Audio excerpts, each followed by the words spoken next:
Since 1996, the number of people using the internet has climbed from 40 million people to about 5 billion, or 60% of the world's population. There's internet access in the city slums of India, the rice terraces of Vietnam, and the favelas of Brazil. That's a massive shift in 27 years, or my entire lifetime.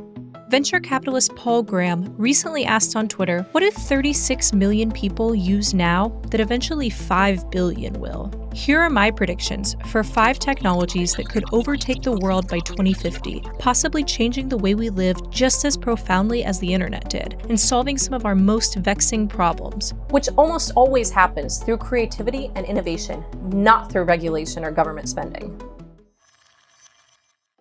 4.4 billion people live in big cities worldwide, myself included, and getting around isn't easy or convenient. The pandemic made the budgetary problems of urban transit systems even worse, bringing steep declines in ridership. Meanwhile, the federal government is providing massive new subsidies for urban rail systems that barely anyone used pre-COVID, like a proposed $2.5 billion streetcar in Atlanta. Rail was cutting-edge technology in the 19th century. I predict that by 2050, the standard in urban mobility will be electric mopeds and pedal-assisted bikes, which is to say individualized forms of street transit powered by apps. The US electric scooter market is expected to double in size by 2030, and we're actually late adopters. Throughout much of Asia, especially India and China, mopeds have already become commonplace, competing with cars, rickshaws, and the lowly bicycle in providing point-to-point mobility, which is where rail falls short. Some US cities have sought to ban e-scooter companies such as Bird, Lime, and Revel. But like Uber, these services are proving so popular that commuters won't let them be outlawed.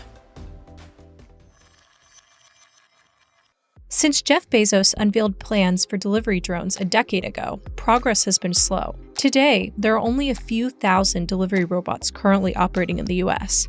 But that's about to change. In December, Prime Air successfully completed commercial deliveries in College Station, Texas, and Lockford, California. On the other side of the world, Meituan and Alibaba have just started rolling out this service to their customers as well. In the US, delivery drones have been hindered by the FAA approval process, and it's the same story in China. But I predict that won't be true much longer in terms of the overwhelming benefits this service brings. In terms of convenience for customers, and in reducing the traffic problems caused by delivery trucks clogging up our streets. By 2050, I'm confident that the urban skyline will be buzzing with what will look like a swarm of carrier pigeons, bearing books, spatulas, bottles of vinegar, or whatever else you might order on Amazon. Not to mention hearts and kidneys racing towards hospitals. 2022 was a breakthrough year for generative AI, the form of artificial intelligence that uses human prompts to generate unique text and images. From DALL-E to Lensa, people are using image generators mostly to screw around on the internet. But we're entering the age of sophisticated text AI, which will revolutionize everything from customer service to poetry. ChatGPT requires a prompt to generate large volumes of fairly sophisticated text, answering follow-up questions, admitting its mistakes, challenging incorrect premises, and rejecting inappropriate requests, according to its developer, OpenAI. Described as a second brain, ChatGPT will free up some people to work different jobs, as technology always does.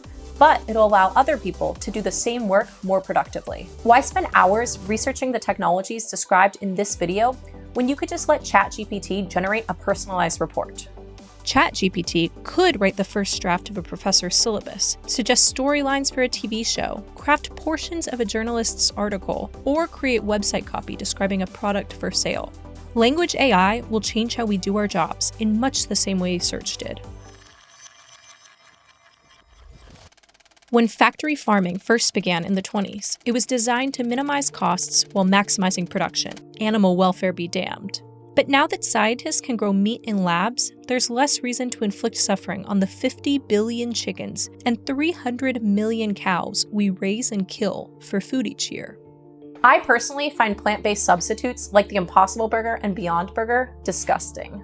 But when we can actually scale the process of growing meat in labs, that'll be a game changer. That's when the era of factory farming will come to an end, rendering the USDA mostly useless while reducing the industry's environmental footprint. We'll finally be able to enjoy foie gras without having to think about the ducks we force-fed to fatten their livers.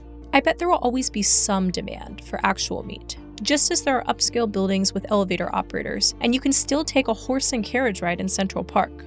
But meat lovers in general will make more ethical food choices as it gets easier, cheaper, and more delicious to do so.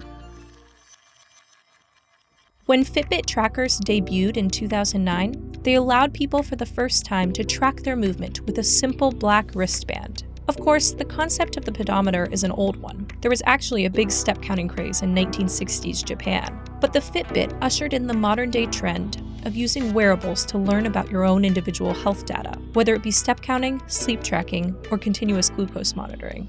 By 2050, I predict that wearables loaded with sensors will eliminate the already dubious annual physical and send most of our primary care doctors the way of switchboard operators. Before the advent of continuous glucose monitoring, people with diabetes had to prick their fingers throughout the day to measure their blood sugar. Now, these tiny electrode devices under their skin can do so continuously. I think by 2050, even non-diabetics will use these tools to measure their insulin responses, getting data about how their bodies interact with the things they put in them.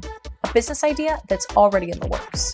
Some 540 million people live with diabetes worldwide, a number that's expected to grow to almost 800 million by 2045. The global prevalence of obesity tripled between 1975 and 2016. On one level, that's a free market success story. Fewer people are dying of starvation than ever before. They're now experiencing the consequences of gluttony and abundance. But over the next 27 years, we should expect better drugs and devices that will help people manage their weight and health, detecting problems earlier and more accurately than ever before. When French artists envisioned the year 2000 in the year 1900, they were too conservative with their predictions, unable to imagine a world that had done away with clunky propellers, electrical wiring, and bulky machinery in favor of more streamlined, more efficient tools for housework, transportation, and food production. Everyone also seemed to think that blimps would be a really big deal. Nobody anticipated the massive shifts that would come because of exponential increases in computing power especially. Perhaps these predictions are also limited by our imagination. The details are hard to know, but I'm confident that by 2050, technological creativity will have made mundane tasks obsolete, freed us from the constraints of biology, and collapsed distance and time in ways that make the constraints of the physical world increasingly irrelevant.